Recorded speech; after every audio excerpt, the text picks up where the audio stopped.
doing? My name is Qasim Humayoun, doing my final year in Greenwich in electronics engineering BTech technology, and this is my final year project. So what is my final year project? Let's see. Well, it's pulsed fiber optic light source for optical tomography. I know it's quite a mouthful. What does this mean? Well, optical tomography is a technique of measuring the periphery of an object with the help of sensors. It's a similar way that how X-ray works. The X-ray goes through the body, detected on the other side, and you can see what's the inside of the body. You have to see the inside. Similar to that, optical tomography work in the same way, but instead of X-ray, it uses light techniques for gathering information in a similar way. So the light will be guided into a pipeline, gathered on the other side by sensors, processed by a microcontroller or a PC, and we can see what's going on inside the pipeline. It's mostly used for process tomography in industries, for fermentation processes, and just to see what's going on inside the flow regime of the container. Well, that said, my aims for the project was to build an array of isolated light source and guide the beam from the light source to a variety of fiber optic cable. So why do we use this fiber optic cable? Why not just take the light from LED? Well, we can't do that, but unfortunately if we just use the LEDs, we won't get a high resolution. This is because of its sheer size.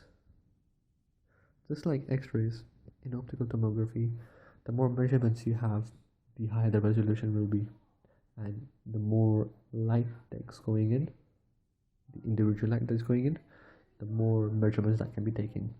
So one simple solution was to build an isolated light source and guide the source through fiber optic cables. Now we can see that fiber optic cables are very, very thin. This allows us for more measurements to be taken, because you can place more fiber optic cables than LED around the periphery of the object, thus increasing the resolution. The second thing was that I had to build a circuit system that would provide variation of scan rates. The scan rates, in other words, are pulse rate. The reason we have pulse rate is that each of these pulse rate generates one measurement. So each pulse rate measurements one small picture. Now, in a full tomographic technique, the pulses will be stacked on top of each other, which helps in increasing the resolution and give a more detailed image of what's going on inside. I also had to build a system to allow the user to control the intensity of the light source that's going to be used. Now that said, let's move on and let me show you that I had built. As you can see, this is the isolated light source guided through fiber optic cables. I have a potentiometer that's used to control the intensity. I will show that later on. And actuator switches to control each individual LED. I have a microcontroller that allows me to control the LEDs individually, control the intensity, and also to control the scan rates of each of the LEDs.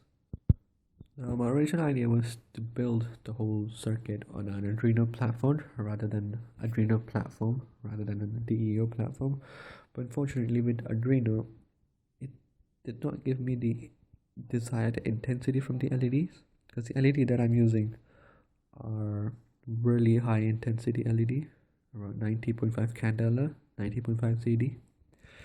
Now, because of that, I just had to change my platform to a DEO board, which worked very effectively in providing the high intensity. Now, how did I connect the 1mm fiber optic cable with this 5mm LED? Well, one effective solution was to use heat shrinking connection tubes.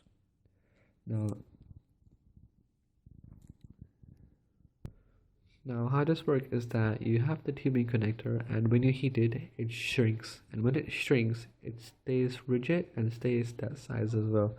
So in comparison, you can see that I have the heat shrinking to use the connectors.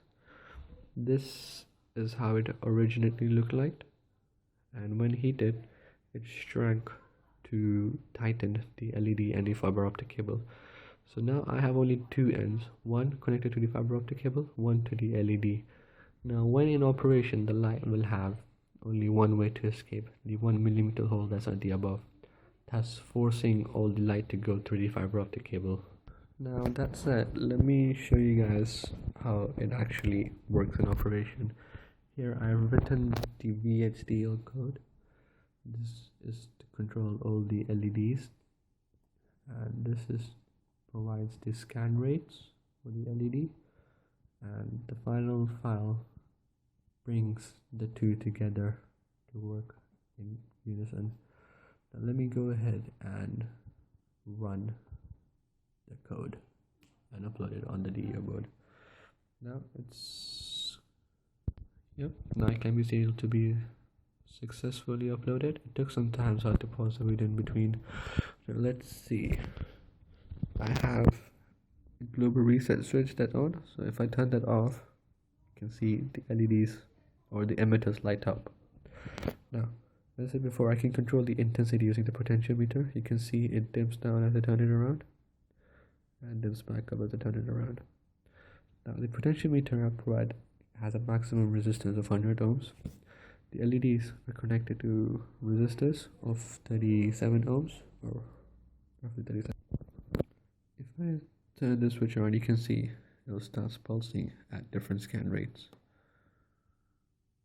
It did not. Okay, my scan rates were too fast to be captured by the camera, so I had to slow it down. So as you can see, it slows down and you can see the pulsing going through. So each pulse is one measurement that's taking place. Now, let me show you guys the LED fiber optic cable. You can see the light being guided through the fiber optic cable.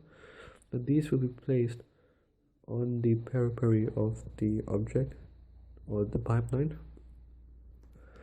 If I show you in pulse, you can see the pulses. Each pulse is a measurement that's taking place. So yeah, that's controlling individual. I can turn it off, I can turn off and on as many as I want individually, all of them. So yeah, that's my project. Well, thank you for your time, thank you for listening, and take care.